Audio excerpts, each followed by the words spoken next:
To all my dear viewers and subscribers for Leytenia'Skitchenette, thank you so much for always watching my premiere from the bottom of my heart. Thank you so much. Terima kasih, paresto puli, buhat-buhat syukurya. Dankeschön, maraming salamat. Buen gracias, grazie, chichi, bidang, for always supporting my channel by watching my premiere. So I have here a simple recipe. This is a chicken steak with pasta, or this is a spaghetti noodles. Okay, this chicken is marinated first. First, you have to clean your chicken and cut into cubes or a square like this. It depends on your desire. Then marinate it with black pepper, garlic powder, paprika powder, chicken bouillon, add oyster sauce, add soy sauce. It depends on your desired taste. Then add lemon juice and set aside for 1 hour. And then boil the pasta or the spaghetti noodles. Set aside. Slice carrots, bell pepper, onions, garlic. Then prepare a pan. Stir fry the garlic and onions and add the marinated chicken. Cook the chicken until it is well cooked. Okay? Then add the carrots and bell pepper, stir it, fry together, and then add the pasta. This is spaghetti noodles. Okay, just add on it and mix it together with this chicken steak,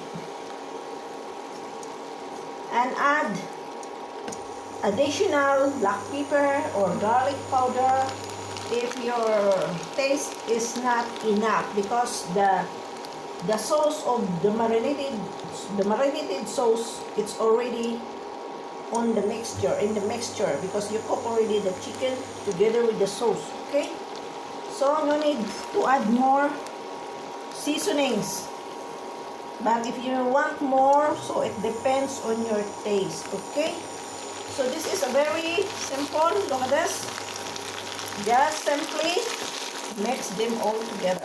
Okay, and now this is ready to be served,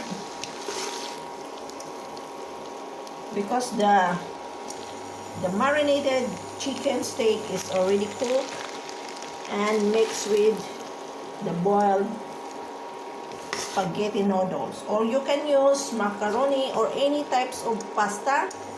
If you don't want to mix the pasta with this chicken steak, you can put the chicken steak on the top of your plain pasta when you want to serve this. Okay, so that's it, guys.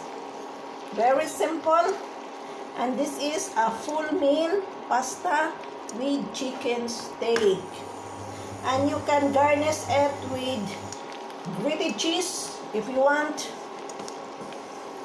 that it will be creamy and cheesy pasta with chicken steak. Okay, it depends on you if you want to add grated cheese.